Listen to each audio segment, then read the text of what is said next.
भगवते वासुदेवाय। ओम नमो भगवते वासुदेवाय। नारायणं नमस्कृत्य नरं चैवं नरोत्तमं देवीं सरस्वतीं व्यासं ततो जयमुदीरयेत्। नष्टप्रायेषु अभद्रेषु नित्यं भागवत सेवया भगवती उत्तम श्लोके भक्तिर्भवति नैष्टिकी।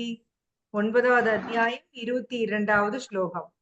अनन्या चिन्तयन्तो मां ये जना पर्युपासते तेषां नित्याभियुक्तानां योगक्षेमं वहाम्यहम्. யார் ஒருத்தர் மொழிபெயர்ப்பு பொருளுரை படிங்க. யார் படிக்கிறீங்க? நான் படிக்கிறேன் மாதாஜி. படிங்க.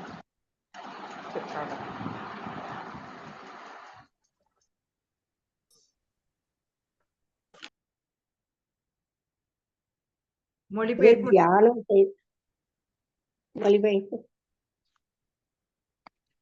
அதான் போட்டிருக்கேன் மாதாஜி. ஆனால் 22வது. ஆமாங்க மாதாஜி. ஆனால் எனது திவ்ய ரூபத்தின் மீது தியானம் செய்து பொருளுரை வழங்கிய பக்தி வேதாந்த சுவாமி ஸ்ரீல பிரபுபாத் கி ஜெய். படிங்க. நான் சொன்ன மாதாஜி கேட்கல போல இருக்கு. ஆனால் எனது திவ்ய ரூபத்தின் மீது தியானம் செய்து கொண்டு களங்கமற்ற அனன்யா பக்தியுடன் என்னை நிச்சயமாக வழிபடுபவர்களுக்கோ அவர்களுக்கு வேண்டியவற்றை கொடுத்தும் அவர்களிடம் இருப்பவற்றை காத்தும் நான் பாலிக்கின்றேன். கிருஷ்ண உணர்வின்றி ஒரு நொடியும் வாழ இயலாதவன் செவியுறும் கூறுதல், நினைத்தல், பிரார்த்தனை செய்தல், வழிபடுதல், பகவானின் தாமரை திருவடிகளுக்கு தொண்டு செய்தல், இதர தொண்டுகளை புரிதல், நட்பு கொள்ளுதல், பூரணமாக பகவானிடம் சரணடைதல் என்னும் பக்தி தொண்டுகளில் ஈடுபட்டுள்ளதால் 24 மணி நேரமும் கிருஷ்ணரை தவிர வேறு எதையும் நினைக்க இயலாதவனாக உள்ளார். மங்களகரமானதும் ஆன்மீக சக்தியால் நிறைந்ததுமான இச்செயல்கள் பரமபுருஷ பகவானுடன் உறவு கொள்வதே தனது ஒரே விருப்பம் எனும் நிலைக்கு பக்தனை தன்னுணர்வில் பக்குவமடை செய்கின்றன. அத்தகு பக்தன் கடினமின்றி பகவானை அணுகுகிறான் என்பதில் ஐயமில்லை. இதுவே யோகா என்று அறியப்படுகின்றது. பகவானின் கருணையினால் இத்தகு பக்தன் ஜட வாழ்விற்கு ஒருபோதும் திரும்புவதில்லை. க்ஷேம என்பது பகவானின் கருணையான பாதுகாப்பினை குறிக்கின்றது. கிருஷ்ண உணர்வை அடைய பக்தனுக்கு பகவான் உதவி செய்கிறார். அவன் பூரண கிருஷ்ண உணர்வை அடையும் போது துன்பமயமான கண்டுண்ட வாழ்வில் மீண்டும் வீழ்ச்சி அடையாமல் பகவான் அவனை காப்பாற்றுகிறார். ஹரே கிருஷ்ண. ஹரி ஹரி ஹரி போ. சோ ரொம்ப ரொம்ப பியூட்டிஃபுல் ஸ்லோகா. சோ போன 2 ஸ்லோகா நம்ம என்ன பார்த்தோம்? யாருக்காவது ஞாபகம் இருக்கா? யார பத்தி பார்த்தோம், என்ன பார்த்தோம்? ஏதாவது சொல்லுங்க பாப்போம். வந்தீங்க இல்லையா? கிளாஸ் அட்டெண்ட் பண்ணுவீங்க, ஞாபகம் இருந்தா சொல்லுங்க. விஷாலி மாதாஜி, விஷாலிக்கும் ஞாபகம் இல்லையா? ஹரே கிருஷ்ணா மாதாஜி. ஸ்வர்கலோகம் போனாலும் அங்க வந்து நம்மளோட அந்த பலன் எல்லாம் தீர்ந்ததுக்கு அப்புறம் நம்ம திருப்பியும் இங்க வந்துருவோம். என்ன சுகம் அங்க அனுபவிச்சாலும் திருப்பி இங்கே வந்துருவோம் அப்படின்றது பார்த்தோம் மாதாஜி. எக்ஸாக்ட்லி அதேதான். சோ திரிவேதிகள் அவங்கள பத்தி பகவான் கிருஷ்ணா சொல்றாரு. அதுக்கு முன்னாடி இந்த ஞான யாகம் பண்றவங்க எல்லாம் பத்தி சொன்னாரு. சோ இப்ப இந்த திரிவேதிகள் இவங்க என்னன்னா கர்ம யோகா. இவங்க வந்து இவங்களோட டார்கெட்டே என்ன அப்படின்னு பாத்தீங்கன்னா மேக்சிமம் ஸ்வர்க்கம் போறது. இவங்க வந்து ரூல்ஸ் எல்லாம் நல்லா பர்ஃபெக்டா ஃபாலோ பண்ணுவாங்க. ஆனா அவங்க வந்து அவங்களோட எய்ம் வந்து எங்க போறதுன்னா ஸ்வர்க்கம் போறது. அது கூட நம்ம பார்த்தோம். ஸ்வர்க்கமும் வைகுந்தமும் ஒண்ணு கிடையாது அப்படின்ட்டு. நிறைய பேர் நினைச்சிட்டு இருக்காங்க ஸ்வர்க்கமும் வைகுந்தமும் ஒண்ணுன்னு. ஆனா ஸ்வர்க்கம் எங்க இருக்குன்னு நீங்களா சொன்னீங்க? நமக்கு ஒரு லோகம் மேல இருக்கு. எக்ஸாக்ட்லி. நமக்கு ஒரு லோகம் தான் மேல இருக்கு. பூர்புவ ஸ்வர்க. சோ அதனால ஸ்வர்க்கம் போறது ஒரு பெரிய விஷயம் இல்ல. ஆனா வைகுந்தா எங்க இருக்கு? ஆன்மீக உலகத்துல. இந்த யூனிவர்ஸையே தாண்டி இருக்கு இல்லைங்களா? மாதா சொன்ன மாதிரி பிரம்மலோகம் எல்லாம் தாண்டி இந்த யூனிவர்ஸை தாண்டி அந்த யூனிவர்ஸோட லேயர்ஸ் இருக்கு இல்லையா? 8 லேயரா 10 லேயரா 8 நினைக்கிறேன். சோ இது எல்லாம் தாண்டி தான் வந்து வைகுந்தா இருக்கு. சோ இவங்களுக்கு மேக்சிமம் எது வரைக்கும் தெரியும்னா ஸ்வர்க்கம் வரைக்கும் தெரியும். ஸ்வர்க்கத்துல என்ன பண்ணுவாங்கன்னா சோமபானம் மருந்துவாங்க, அந்த அப்சராஸ் கூட டான்ஸ் ஆடுவாங்க, அதுதான் தெரியும். ஆனா என்னாகும்? ஷீனே புண்ணிய மத்திய லோகம் விஷந்தி. புண்ணியம் தீர்ந்தோடனே என்ன ஆயிரும்? திருப்பி இந்த மத்திய லோகம், அதாவது இந்த எர்த் பூமிக்கு தான் வந்தாகும். மத்தியன்னா உங்களுக்கு தெரியும், நடுவுல. மலையாளத்திலயும் மத்தியன்னு இருக்கா மாதாஜி? பஞ்சலி மாதாஜி மியூட்டா இருக்கீங்க. நடுன்னு சொல்றது அதுவும் இருக்கு. மத்தியம்னா குடி. அப்படியா? குடிக்கிறது மத்தியம் அப்படின்னு சொல்லுவாங்க. குடிக்கிறதா? குடிக்கிறது தண்ணி அடிக்க மத்திப்பிச்சுட்டுன்னு சொல்லுவாங்க. மத்தியாச்சு மத்தியம் அடிச்சுட்டு வந்திருக்கான்னு நல்லான்னு சொல்லுவாங்க. வேற மாதிரி மீனிங்கோ? ரெண்டு மீனிங் இருக்கு அதுல. ஓகே. யூஸ்வலா மலையாளம் வந்து ஒரு மாதிரி சில பியூர் வேர்ட்ஸ் எல்லாம் மலையாளத்துல இருக்கும், அதனால கேட்டேன். அது அந்த சான்ஸ்கிரிட்டோட இதுதானே மாத்த. தமிழும் சான்ஸ்கிரிட்டும் கலந்ததுதான் Malayalam. Yes, exactly. Yes. So மத்திய லோகம் வந்து பூமிக்கு வந்துருவாங்க. விஷந்தினா திருப்பி நுழையிறாங்க அப்படின்னு அர்த்தம். சோ மரண லோகத்துல வீழ்றாங்க. சோ புலனின்பத்திற்காக வேறு தர்மத்தை கடைபிடிக்கிறவங்க திருப்பி இந்த சக்கரத்துல வந்து சிக்கிக்குவாங்க. அதுக்கு பிரபுபாத் ராட்டினம் எக்ஸாம்பிள் கூட கொடுத்தாரு. மேலையும் கீழையும் போயிட்டு வந்துட்டே இருப்போம் எப்ப பாரு அப்படிங்கறத சொன்னாங்க. புண்ணியம் தீர்ற வரைக்கும் தான் ஸ்வர்க்கத்துல இருக்க முடியும். ஸ்வர்க்கத்துக்கான டிக்கெட் என்னன்னா புண்ணியம் தீர்றதுதான். சரி, நான் ஸ்வர்க்கம் போய் நான் நல்லா பக்தி பண்ணி கிருஷ்ணாட்ட போறேன் அப்படின்னா போக முடியுமா? சொல்லுங்க பாக்கலாம். போயிருவீங்களா அப்படி? போக முடியாது மாதாஜி. ஏன் முடியாதுன்னா, இந்த கர்ம பூமி வந்து பூமி தான். இங்கதான் நம்ம வந்து இந்த கர்மா எல்லாம் செஞ்சு நம்ம இத அக்கர்மா பண்ணி நம்ம பகவான்கிட்ட போக முடியும். ஸ்வர்க்கத்துல அந்த சான்ஸே கிடையாது. உங்ககிட்ட இருக்கிற பேங்க் அக்கவுண்ட், பேங்க்ல நிறைய 2 லட்சம் ரூபாய் சேர்த்திட்டீங்க அப்படின்னா அந்த 2 லட்சம் தீர்ற வரைக்கும் 1,99,999 வரைக்கும் இருக்கலாம். அப்புறம் பிடிச்சி ஒரே தள்ளி விட்டுருவாங்க. அதுக்கு மேல அங்க வந்து நோ என்ட்ரி. இங்க கூட அந்த திரிசங்கு கதை கேள்விப்பட்டிருப்பீங்க. திரிசங்கு அப்படின்னு ஒரு ராஜா வந்து இந்த உடலுடைய சொர்க்கம் போன்னு நினைப்பாரு. அப்ப அவர் வந்து விஸ்வாமித்ராட்ட போய் கேட்பாரு. சோ விஸ்வாமித்ரா தன்னோட தவ பலன்லாம் யூஸ் பண்ணி அவரை வந்து மேல அனுப்ப பார்ப்பாரு. ஆனா அங்கிருந்து அவங்க என்ன பண்ணுவாங்க? அவரை தள்ளி விட்டுருவாங்க. திரிசங்கு, அதாவது நடுவுல, அதாவது அங்கேயும் இல்லாம இங்கேயும் இல்லாம நடுவுல இருப்பாரு. அப்ப அவருக்குன்னே ஒரு லோகம் கிரியேட் பண்ணுவாரு விஸ்வாமித்ரா. சொர்க்கம் மாதிரியே திரிசங்கு சொர்க்கம்னு சொல்லுவாங்க இல்லைங்களா? சொர்க்கத்திலயும் இல்லாம கீழே இல்லாம நடுவுல தொங்குறது. அவர் அப்படி தலைகீழ தொங்கிட்டு கத்துவாரு விஸ்வாமித்ராவை பார்த்து. சோ அந்த மாதிரி நாம சொர்க்கத்துல வந்து புண்ணிய பலன் தீண்டா ஒரு செகண்ட் கூட நம்ம இருக்க முடியாது. அதான் பகவான் தான் சொல்லித்தராரு. கிருஷ்ணா சொல்லித்தரதான் அத்தனையுமே. இது ஏதோ ஒரு பிரபுபாதோட கற்பனையோ ஆச்சாரியாஸோட கற்பனையோ கிடையாது. கிருஷ்ணா கிளீனா சொல்றாரு. இந்த மாதிரி நீ அங்க போவ, நீ வந்து இந்த மாதிரி வேதங்கள் படிச்சுட்டு இந்த யாகங்கள்லாம் பண்ணினா நீ அங்க போவ. அங்க போனீன்னா இதெல்லாம் அனுபவிப்ப, புண்ணியம் தீர்ந்தோடனே திருப்பி இங்க வந்துருவ. ஆனால் என்னுடைய அனன்ய பக்தர்கள் என்ன பண்ணுவாங்க அப்படிங்கறத சொல்றாரு. அவருடைய அனன்ய பக்தர்கள் என்ன பண்ணுவாங்க அப்படின்னா, பகவானுடைய திவ்ய ரூபத்தின் மீது தியானம் செய்து கொண்டு, பகவானுடைய ரூபம் திவ்யமான ரூபம் இல்லைங்களா? அதாவது கிருஷ்ணானா யாருன்னே தெரியாதவங்களுக்கு கூட நீங்க போய் யார்கிட்டயா பேசுறப்ப சொல்லுவாங்க, கிருஷ்ணானா எனக்கு ரொம்ப பிடிக்கும் அப்படிம்பாங்க இல்லையா? அவருடைய அந்த திவ்யமான ரூபம். ஈவன் கிருஷ்ணாவே தன்னை வந்து இப்படி கண்ணாடியில பாத்துக்குவாராமா. என்னதான் என்கிட்ட இருக்குன்னு இந்த கோபிஸ் எல்லாம் இப்படி உருகுன்னு உருகுறாங்க அப்படின்னு சொல்லி தன்னையவே இப்படி கண்ணாடியில பாத்துக்குவாராம். அதே மாதிரி யசோதா அம்மாவுக்கு இவருக்கும் அப்படிதான். யசோதா அம்மாவுக்கு வந்து இவரை பார்க்க பால் அப்படி சுரக்குமா, இவருக்கு வந்து அவங்கள பார்க்க சந்தோஷத்துல நல்லா அழகாயிட்டே போவாராமா. இவரை மறுபடியும் இவரை பார்க்க அவங்களுக்கு வந்து எக்ஸ்ட்ரஸி அதிகமாகுமா. சோ 2 பேருக்கும் அந்த பரஸ்பரம் பால் கொடுக்கறப்போ அப்படி ஒரு அன்பு பரிமாற்றம் நடந்துட்டு இருக்கு. இதெல்லாம் பாத்தீங்கன்னா நமக்கு இதெல்லாம் புரியவே புரியாது. ஏன்னா நமக்கு இந்த மாதிரி விஷயம்லாம் நடக்கவே இல்லை இல்லைங்களா? இப்படிதான் நடந்துச்சா என்ன? அந்த மாதிரிலாம் ஒரு விஷயம் எதுவுமே நடக்கல. அதனால நமக்கு ரொம்ப இது இன்கன்சீவபிளா தான் இருக்கு. புரியாத மாதிரிதான் இருக்கு. ஆனால் இதுதான் அங்க வந்து விருந்தாவனத்துல நடந்துட்டு இருக்கு. ரெகுலரா நடந்துட்டு இருக்கு. சோ யசோதாமா வந்து she is very very Innocent. எப்படின்னா அவருடைய உடல்ல வந்து பகவான் வந்து முன்னாடி நாள் நைட்டு போயிட்டு கோபிஸோட ராசலீலா பண்ணிட்டு வந்து படுப்பாரு. அப்போ அவருடைய உடம்புல வந்து பாத்தீங்கன்னா அவங்களோட லிப்ஸ்டிக் மார்க், அந்த வெத்தலை அந்த போட்ட அந்த அந்த அச்சு, கிள்ளி இருப்பாங்க. அது உடம்பு பூரா மார்க் அந்த மாதிரி இருக்குமா.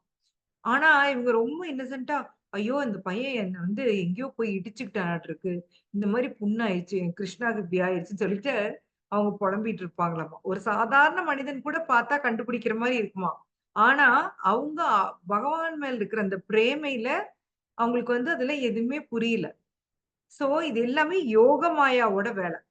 யோகமாயாவோட வேலையே என்ன அப்படின்னா, பகவானுடைய இந்த என்ஜாய்மென்ட்க்கு அரேஞ்ச் பண்றது. அதுதான் யோகமாயாவோட வேலை.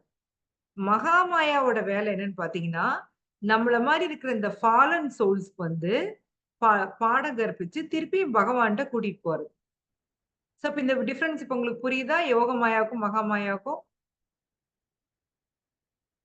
ஆமா மாதாஜி, புரியுது. எஸ் மாதாஜி. சோ, யோகமாயாங்கிறது அந்தரங்க சக்தி. மகாமாயா வந்து பகிரங்க சக்தி. சோ, அவங்கவங்களுக்கு அவங்கவங்க அவங்க டியூட்டி பண்றாங்க. அதனால இவங்க தான் அதிகம், இவங்க கம்மி அப்படி கிடையாது. அவங்கவங்க அவங்கவங்க டியூட்டி பண்றாங்க. இல்லைங்களா? ஈவன் வந்து யம தர்மராஜா பார்த்தீங்கன்னா, அவரோட டியூட்டி ரொம்ப கஷ்டமான டியூட்டி. இல்லைங்களா? ஒவ்வொரு ஜீவராசிக்கும் துன்பம் தரக்கூடிய டியூட்டி.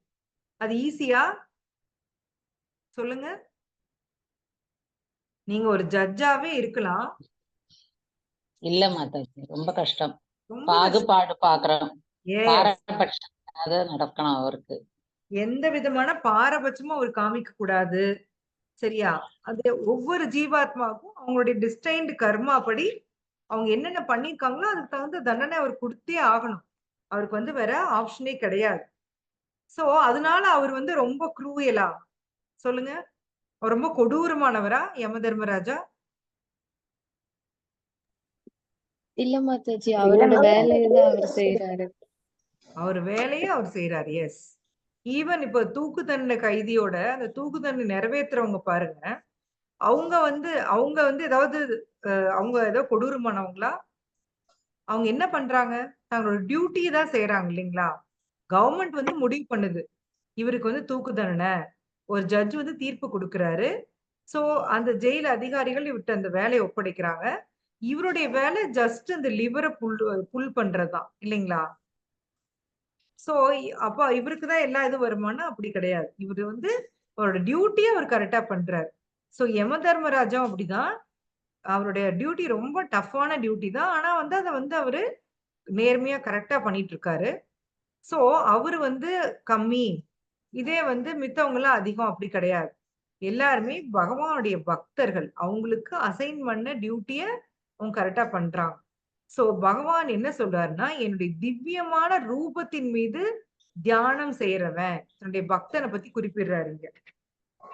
அந்த தியானம் பண்றவன் களங்கமற்ற அனன்ய பக்தி பண்றான். என்னைய களங்கமற்ற அனன்ய பக்தி பண்ணி நீ நித்தியமா அவன் வழிபடுறான். சோ, பகவான்ட்ட வந்து அவனுக்கு வந்து பாத்தீங்கன்னா, எங்க திரும்பினாலும் கிருஷ்ணா தான் தெரிவார். நாம இருக்கிற இந்த பௌதீக உலகமா இருந்தாலும், அவங்க எத பார்த்தாலும் அது கிருஷ்ணாவோட கனெக்ட் பண்ணி தான் பார்ப்பாங்க. கிருஷ்ணாவ விட்டுட்டு வேறயா அவங்களால பார்க்கவே முடியாது. ஏதாவது ஒண்ணு கருப்பா பார்த்தா உடனே அவங்களுக்கு கிருஷ்ணாவுடைய கலர் ஞாபகம் வரும். சோ, அந்த பிம்பா ஃப்ரூட்ஸ்ன்னு சொல்லுவாங்க இல்லையா? அந்த சிவப்பு கலர்ல எதாவது பார்த்தா, பகவானுடைய இந்த லிப்ஸ் அது ஞாபகம் வருமா? சோ, அவங்களால வந்து கிருஷ்ணாவ தவிர வேற எதையுமே யோசிக்க முடியாது. அந்த அளவுக்கு அவங்க வந்து தூய பக்தியோட பகவான வழிபடுறாங்க. சோ, இதுல கூட பிரபுபாத் குடுத்திருப்பாரு பாருங்க. கிருஷ்ண உணர்வு இல்லாம ஒரு நொடியும் வாழ இயலாதவன். சோ, எல்லாமே அந்த பக்தி தொண்டு பண்றான். எப்படின்னா, உங்களுக்கெல்லாம் தெரியும். ஸ்ரவணம் என்னென்ன சொல்லுங்க. நவவித பக்தி தொண்டு என்னென்ன? श्रवणं श्रवणं, कीर्तनं, स्मरणं पादसेवनं वन्द अर्चनं ம். वन्दनं ம். साक्यं दास्यम् आत्मनिवेदனம். Very good Mataji. Very good. சொல்லுங்க ராஜேஸ்வரி மாதாஜி, நீங்களும் சொல்லுங்க. श्रवणं, कीर्तनं, वन्दनं, आत्मनिवेदनं, மற்றது மாதாஜி ஸ்ரவணம், கீர்த்தனம், ஸ்மரணம். 3 ஒண்ணா ஞாபகம். சரிங்களா? श्रवणं, कीर्तनं, स्मरणं. எஸ். ம். பாத பாத சேவனம், ம் அதுக்கப்புறம் அர்ச்சனம், அர்ச்சனம், அர்ச்சனம், வந்தனம், வந்தனம், தாஸ்யம் ஆத்ம நிவேதனம், தாஸ்யம் சக்கியம். சாத்தியம், தாஸ்யம் சக்கியம் சக்கியம் ஆத்ம நிவேதனம். சாத்தியம், சத்தியம், ஆத்ம நிவேதனம். ரெண்டு ஞாபகம் வச்சிட்டீங்க, ஈஸியா இருக்கும். நான் சொல்லுங்க மாதாஜி. மாதாஜி நான் சொல்லுங்க. சொல்லுங்க சொல்லுங்க.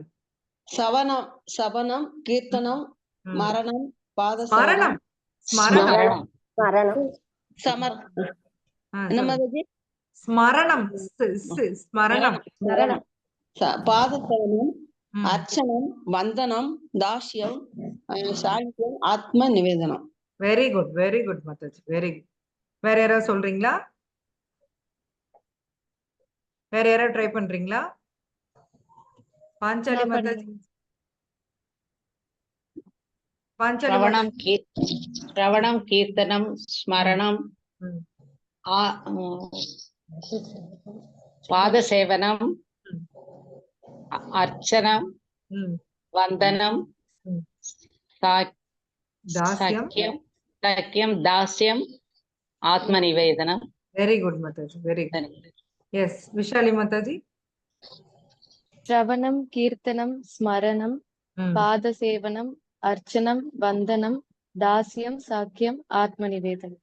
Very good. சாந்தி மாதாஜி.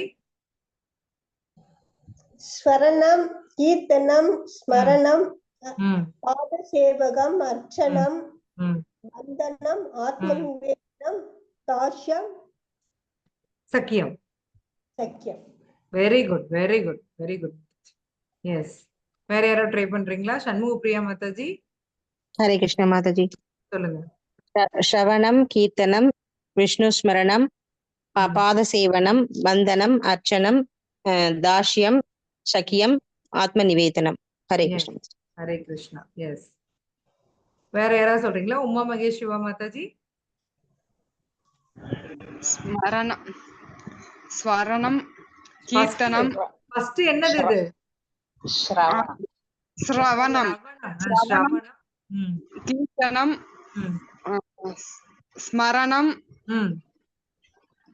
பாத சேவனம், பாதசேவனம்,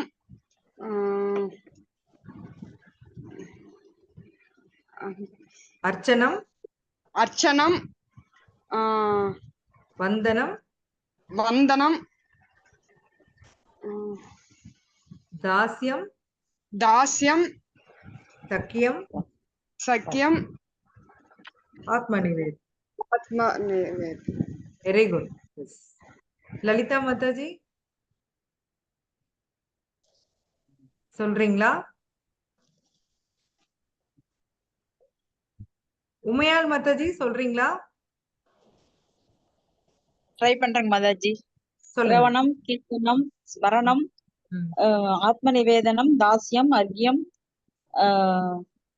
தாஸ்யம், அப்புறம் அதுக்கு மேல தெரியல மாதாஜி. பாத சேவனம், ஸ்ரவணம், கீர்த்தனம், ஸ்மரணம், பாத சேவனம், பாத சேவனம், அர்ச்சனம், வந்தனம், தாஸ்யம், சக்கியம், ஆத்ம நிவேதனம். ஆத்ம வெரி நிவேதனம். Good. Thank you, good try. மாதாஜி. Hare Krishna. Hare Krishna. Hare Krishna. Very good. Okay, வேற யாராவது ட்ரை பண்றீங்களா? வனிதா மாதாஜி, சுந்தரி மாதாஜி.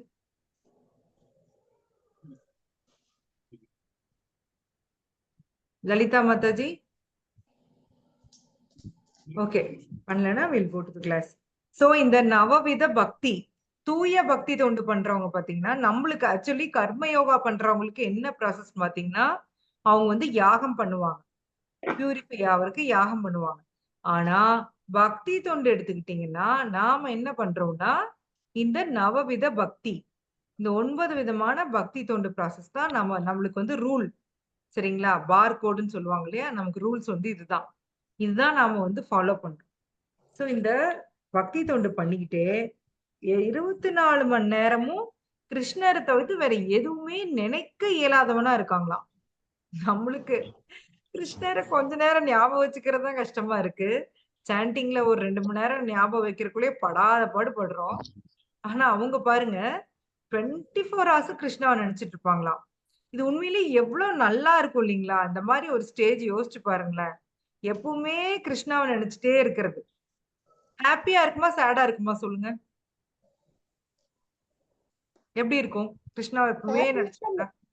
இருக்கும். ரொம்ப ஹாப்பியா இருக்கும். ஹாப்பி மெய் மறந்துரும் மாதாஜி. நமக்கு தெரியுது. மெய் மறக்கிறது அப்படின்னாவே இந்த உடலை மறக்கிறதா இல்லைங்களா? மெய் ஆமா. மறத்தல் அப்படின்னா மெய்னா உடம்பு.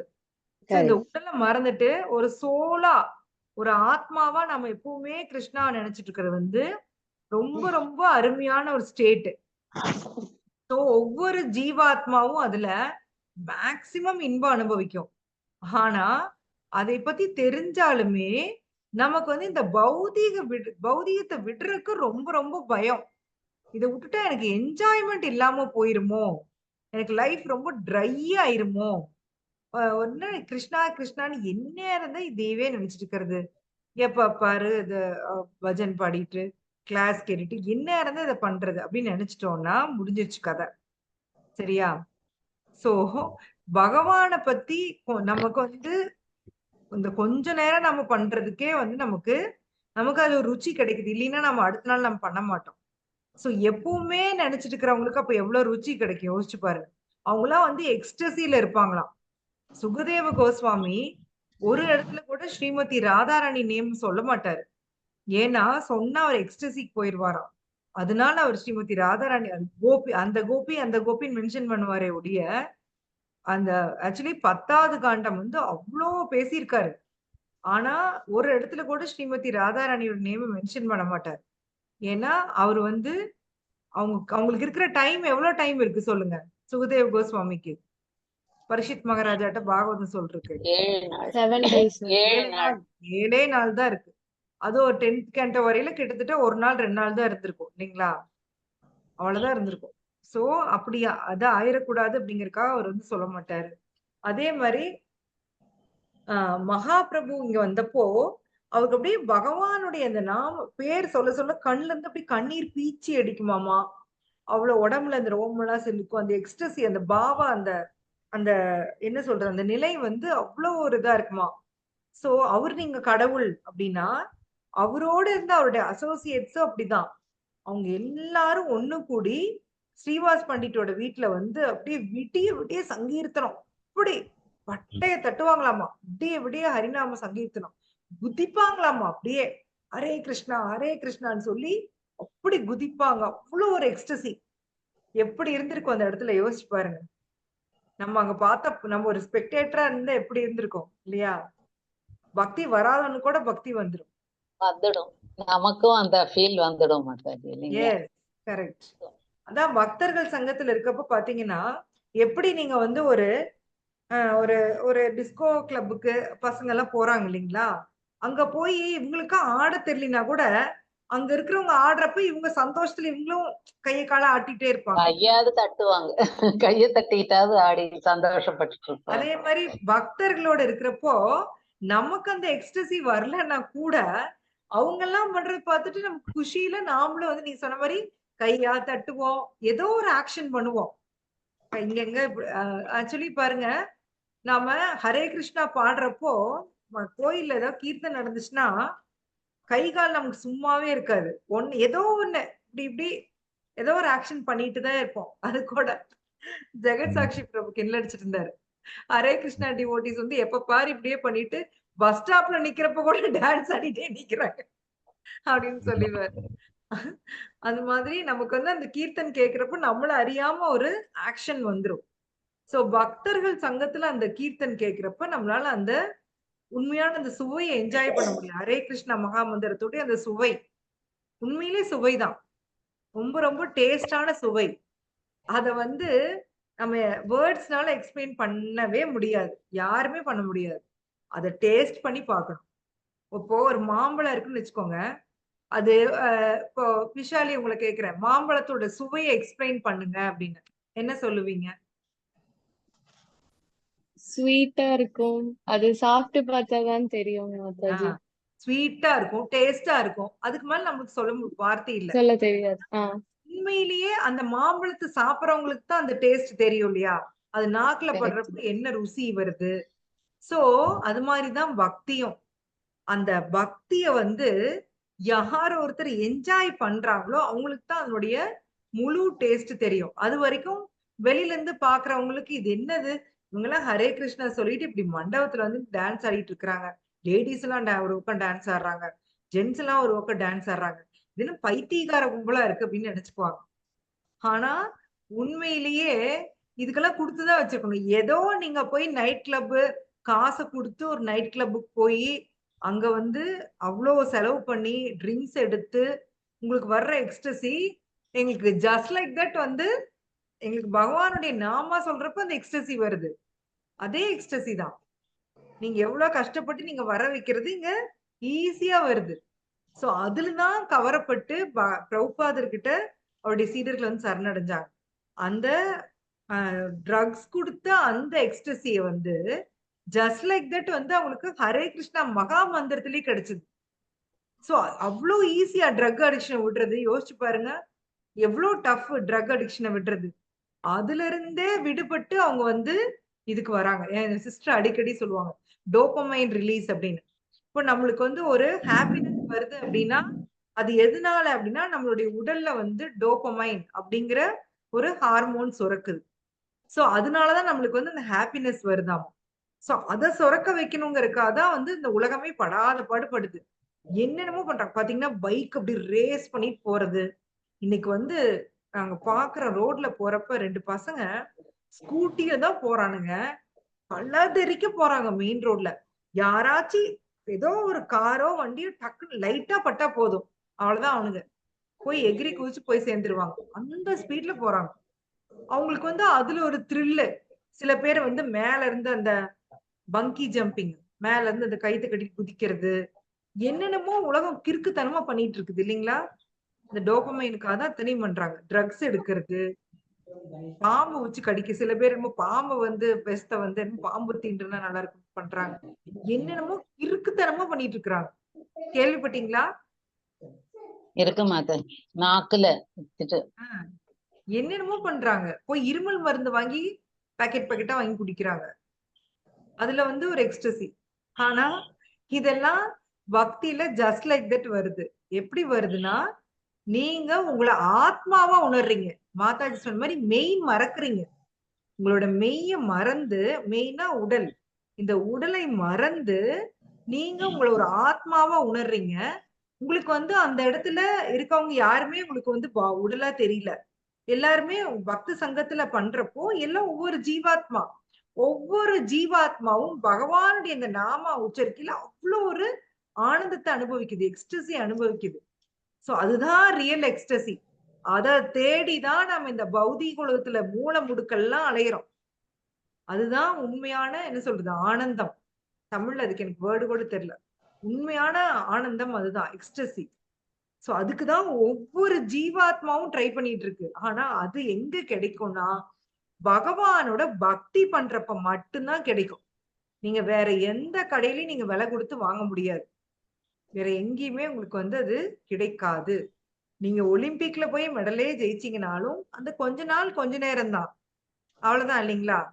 அதுக்கப்புறம் மறந்து 1 மாசம் பேசுவாங்க. அதுக்கப்புறம் எல்லாருமே மறந்துட்டு அவங்கவுங்க வேலையை பார்க்க ஆரம்பிச்சிருவாங்க. மேக்சிமம் அவ்வளவுதான். நமக்கு இந்த பௌதீக உலகத்தில் கிடைக்கக்கூடிய ஆனந்தத்துடைய டியூரேஷன் வந்து ரொம்ப ரொம்ப கம்மி. அதுக்குதான் நாம அவ்வளோ பாடுபடுறோம், இரவு பகலா பாடுபடுறோம். நான் எப்படி என் பசங்களை செட்டில் பண்ணிட்டேன் பாத்தியா, நான் எப்படி வீடு கட்டிட்டேன் பாத்தியா, என்ன பண்ணிட்டேன் பாத்தியா, நான் இப்படி பண்ணிட்டேன் அப்படி பண்ணிட்டேன். சோ இது எல்லாமே நமக்கு கிடைக்கக்கூடிய என்ன சொல்றது நிரந்தரமற்ற சந்தோஷம். நிரந்தரமான சந்தோஷம் வேணும்னா நிரந்தரமான ஒருத்திட்ட தான் தேடணும் இல்லைங்களா? நிரந்தரம் இல்லாத ஒருத்திட்ட போய் நீங்க தேடினீங்கன்னா அது நிரந்தரம் இல்லாததான் ஆகும். நிரந்தரமான சந்தோஷம் வேணும்னா நிரந்தரமான ஒருத்தர் தான் தேடணும். விசு படத்துல ஒரு டயலாக் மாதிரி ஆயிப்போச்சு. எஸ். சோ அவருதான் பர்மனன்ட். அவர்கிட்ட இருக்கிற அந்த ஆனந்தம் தான் நிரந்தரமானது. சோ பக்தர்கள் வந்து அதை புரிஞ்சிருப்பாங்க. அதுதான் பிரபுபாத் இங்க சுட்டி காமிக்கிறார். சோ மங்களகரமானதும் ஆன்மீக சக்தியில் நிறைந்ததுமான இச்செயல்கள் பகவானுடன் உறவு கொள்வதே தனது ஒரே விருப்பம் என்னும் நிலைக்கு பக்தனை தன்னுணர்வில் பக்குவம் அடைய செய்கின்றன.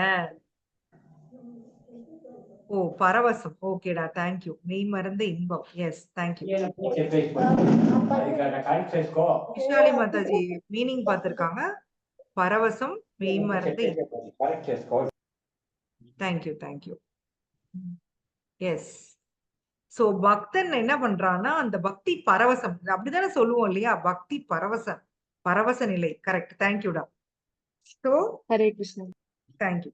சோ பக்தன் வந்து தன்னுடைய ஒரே ஒரு விருப்பம் என்ன அப்படின்னா பகவானோட உறவு கொள்றது. அவனுக்கு வேற எந்த விதமான விருப்பமும் இல்லை.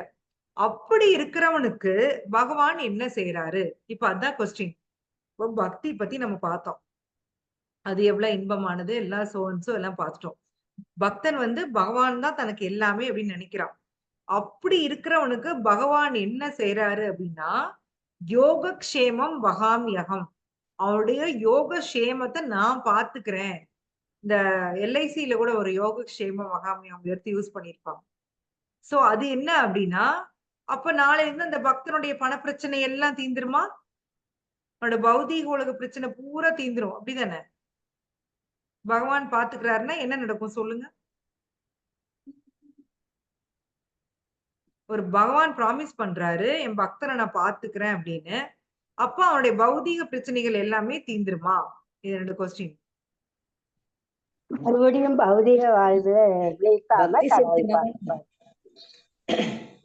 இங்க வந்து பக்தி அவற்றுக்க பக்தி ஆன்மீக இதை வந்து அப்படியே வச்சுட்டு மேலும் இன்க்ரீஸ் பண்ணியும் கொடுப்பாருங்க. எஸ், உங்களுடைய பகவானை பொறுத்த வரைக்கும் நீங்க வந்து இந்த உடல் இல்லை, நாம இந்த உடல் இல்ல, நம்ம ஆத்மா.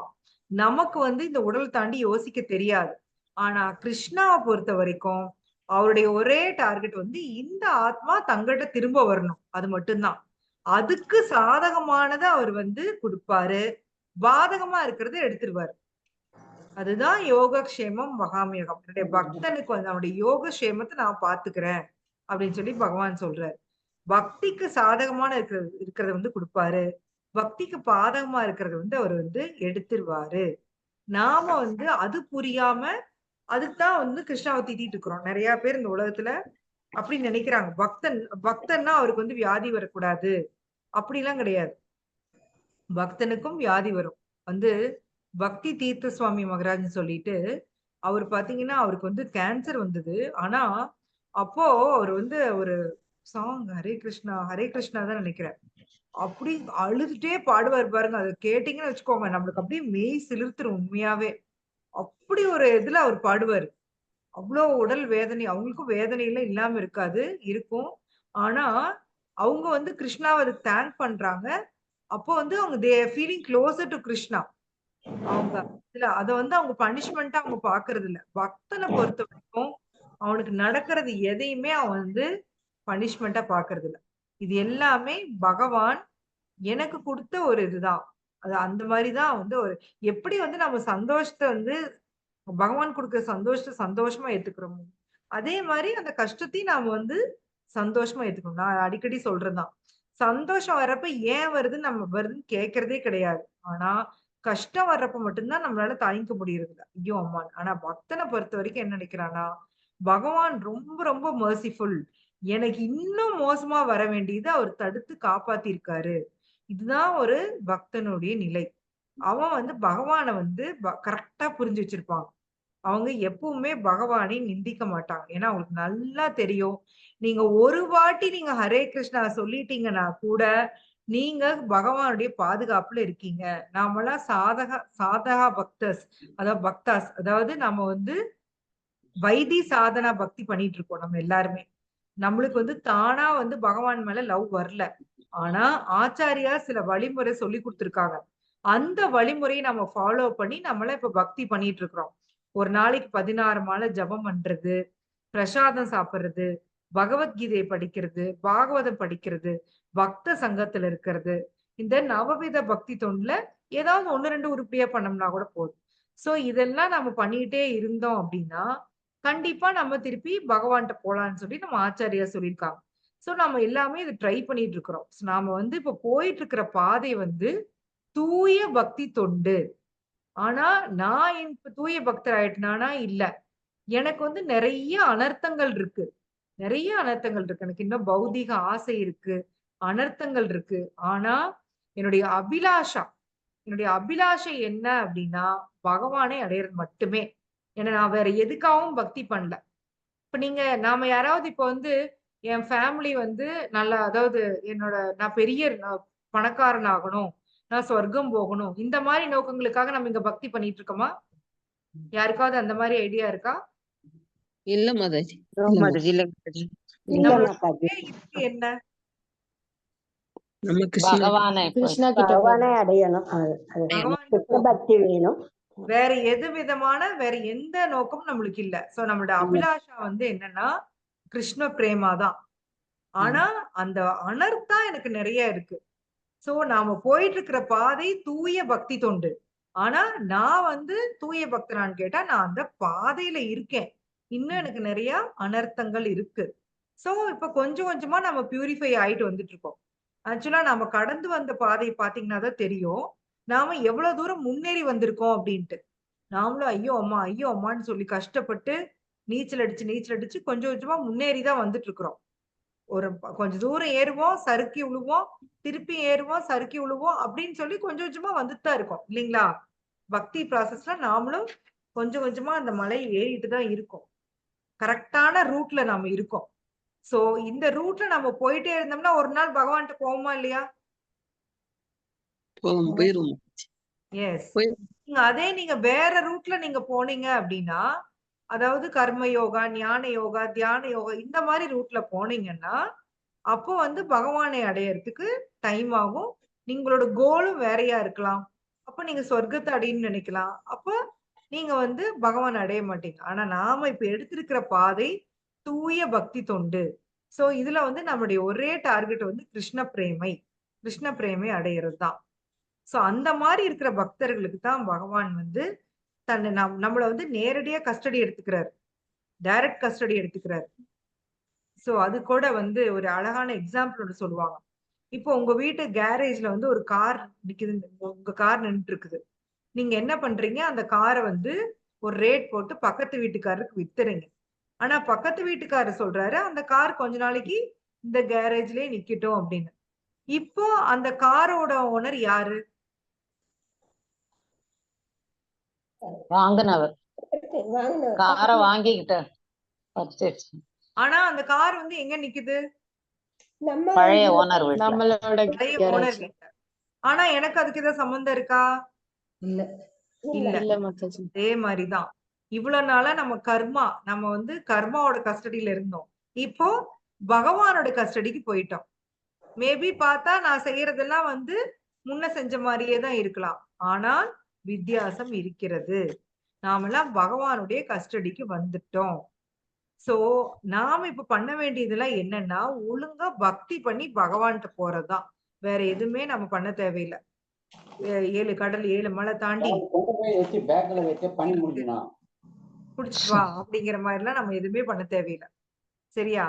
நாம இப்ப பண்றதெல்லாம் பண்ண வேண்டியதுல வீட்லயே அழகா உட்கார்ந்துட்டு உங்களுக்கு பிடிச்சமான ஒரு இடம், எல்லாருக்கும் ஒரு ஃபேவரட் பிளேஸ் இருக்கும் இல்லைங்களா சாண்டிங்க்கு? அப்படியேதான் இருக்கா? இருக்கு மாதாஜி. எனக்கு இங்கதான் இப்ப இருக்கிற இடம் சிட் அவுட். உட்கார்ந்தா பண்ணுவீங்க. மத்தவங்க எல்லாம் வீட்ல ஏதோ ஒரு இடம் வச்சிருக்கீங்களா? பர்டிகுலர் பிளேஸ் இங்கதான் உட்கார்ந்து சாண்டிங் பண்ணுவேன் அப்படின்ட்டு?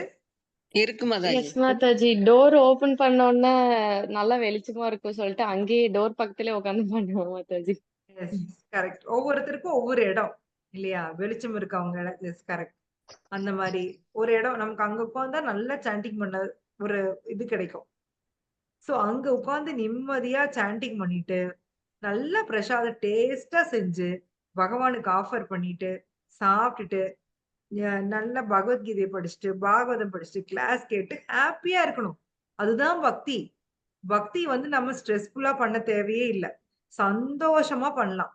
ஐயோ அம்மா என்னால முடியலையே, அப்படியாச்சே இப்படியாச்சே அப்படிங்கறதெல்லாம் விட்டுட்டு எதுவும் ஆக்சுவலி பார்த்தா எதுவுமே என்னோட கண்ட்ரோல்ல இல்ல. இத புரிஞ்சுக்கிறதா உண்மையான பக்தி. பகவான் தான் இந்த கண்ட்ரோலர். நான் பண்ண வேண்டியதெல்லாம் முயற்சிகள் மட்டுமே. சோ இத புரிஞ்சுக்கிறவங்க நிம்மதியா பக்தி பண்ணுவாங்க. சோ ஒரு அனன்ய பக்தனா நாம வந்து மாறுறப்பதான் பகவான் யோகக்ஷேமம் வகாமி அகம், நானே பாத்துக்கிறேன் அப்படின்னு சொல்லி ப்ராமிஸ் கொடுக்குறாரு. சோ இந்த மாதிரி ஸ்லோகங்கள் தான் நமக்கு வந்து நம்பிக்கை தரக்கூடிய ஸ்லோகங்கள் இல்லைங்களா? பகவான் நான் பாத்துக்கிறேன் அப்படின்னு சொல்றாருன்னா, நாம பண்ண வேண்டியதுல அவருடைய கஸ்டடி கீழே போறதுதான். வேற எதுவும் நம்ம பண்ண தேவையில்லை. பக்தி பண்ணிட்டே இருந்தோம்னா பகவானுடைய கஸ்டடிக்கு நம்ம ஆட்டோமேட்டிக்கா நம்ம போயிருவோம். தனியா இதுக்காக நம்ம பண்ண வேண்டியதில்லை. இப்ப நீங்க போலீஸ் கஸ்டடிக்கு போகணும்னா போய் ஒரு திருட்டு வேலையோ ஏதோ ஒரு செயல் பண்ணீங்கன்னா ஆட்டோமேட்டிக்கா போலீஸ் பிடிச்சிட்டு போயிரும் இல்லைங்களா? நீங்க ஒண்ணும் பெருசா முயற்சியே பண்ண வேண்டியதில்லை. போலீஸ் கஸ்டடிக்கு போறதுல ஈஸி. அது மாதிரிதான் கிருஷ்ணா கஸ்டடிக்கு போகணும்னா பக்தி பண்ணணும், அவ்வளவுதான். சோ பக்தி பண்றது ரொம்ப கஷ்டமானா கஷ்டமெல்லாம் இல்ல. நீங்க எந்த உலகத்துல எந்த மூலையில இருந்தாலும் சரி, ஆணா இருந்தாலும் சரி, பெண்ணா இருந்தாலும் சரி, டிரான்ஸ்ஜெண்டரா இருந்தாலும் சரி, என்னவா இருந்தாலும் சரி, பணக்காரரா இருந்தாலும் சரி, ஏழையா இருந்தாலும் சரி, கருப்பா இருந்தாலும் சரி, வெள்ளையா இருந்தாலும் சரி, அழகா இருந்தாலும் சரி, அசிங்கமா இருந்தாலும் சரி, என்னவாவே இருந்தாலும் பக்தி பண்றதுக்கு எதுவுமே தடை இல்லை. தடைன்னு ஒண்ணு இருக்குன்னா அது நாம மட்டும்தான். நாம மட்டும்தான் நம்மளோட பக்திக்கு தடை யாருன்னா நாம மட்டும்தான், வேற யாரும் இல்ல. தயவு செய்து ஃபேமிலி மெம்பர்ஸ் மேலயோ பக்கத்து வீட்டுக்காரங்க எதிர்த்து வீட்டுக்காரங்க மேலயோ பழி போடாதீங்க. நம்ம பக்திக்கு தடை நாம மட்டும்தான். அது ரொம்ப கரெக்ட் மாதாஜி. Yes. ட்ரை நம்மள தொடங்கும்போ அடுத்தவங்களோட இடையூறுகள் எல்லாம் இருக்கும். இருந்தாலும் அத வந்து ஓவர் கம் செய்து நம்ம செஞ்சுட்டே இருந்தா இது ஏதோ பண்ணிட்டு போகுதுன்னு அவங்களும் அந்த மாதிரி அதெல்லாம் நமக்கு பகவான் தர்றதுதான் நினைக்கிறேன் நானு மாதாஜி. வசதி பண்ணி கொடுத்துடுறாரு நமக்காக அவங்க. கரெக்ட், ரொம்ப கரெக்ட். மாதாஜி சொன்னது கரெக்ட் தான். இனிஷியலா எல்லாரும் ரொம்ப எதிர்ப்பாங்க. அப்புறமேடி என்னமோ இவனமோ பண்ணிட்டு போறா அப்படின்னு சொல்லிட்டு அவங்க வேலையை பார்க்க ஆரம்பிச்சிருவாங்க. சோ பக்தி பண்ணலன்னா அதுக்கு நான் மட்டும்தான் காரணம், வேற யாருமே காரணம் கிடையாது. நான் என்ன முடிவு பண்ணல, அதான் என்னோட பக்திக்கு வேற யாருமே தடை போட முடியாது. ஏன்னா நாமெல்லாம் அப்படிப்பட்ட ஆளுங்க தான்.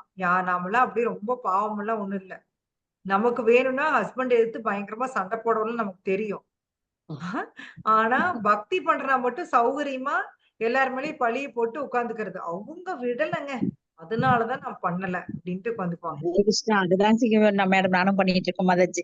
ஏன்னா உங்களுக்கோசம் எத்தனை வருஷம் செஞ்சுட்டு எனக்கோசம் நீ வாழ போறேன், நான் இனிமே இதான் செய்ய போறேன்னு மிரட்டி வச்சிருக்கிறேன்.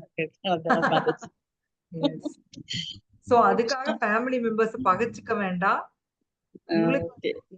உங்களோட பக்தியில நீங்க ஸ்ட்ராங்கா இருந்தீங்க அப்படின்னா யாரும் உங்களை தானா அமைஞ்சிரும் மாதாஜி, தானாவே அமைஞ்சிரும். அது அப்படியே யாரும் சொல்ல மாட்டாங்க. ஏன்னா இது நீங்க எதுவும் தப்பே பண்ணலையே, நீங்க பண்ற செயல்கள் எல்லாமே நல்ல செயல்கள் தான். யோசிச்சு பாருங்க.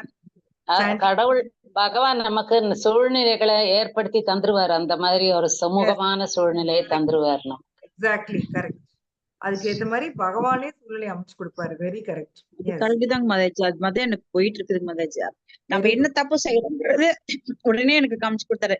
காப்பி குடிக்க கூடாதுன்னு சொல்லிட்டு காப்பி குடிச்சுன்னா சூடு உளுந்துரும், வெங்காயம் சேர்த்து செஞ்சு கொடுத்தனா சூடு எண்ணெய் தெரிச்சு கையெல்லாம் மார்க்கா தான் இருக்கும். உடனே எனக்கு சொல்லி கொடுத்துருவாரு. அப்படிதான் போயிட்டு இருக்கு. வழி காமிச்சுட்டே இருக்க. இது தப்புன்னா உடனே நம்ம மண்டையில சொல்லிடுவாரு இது தப்பு, இது கிருஷ்ணனுக்கு பிடிக்காத அப்படின்னு நமக்கே ஒரு ரிலேஷன் வந்துருது Mataji. Very good, very good. அது நல்லதுக்கு தான்.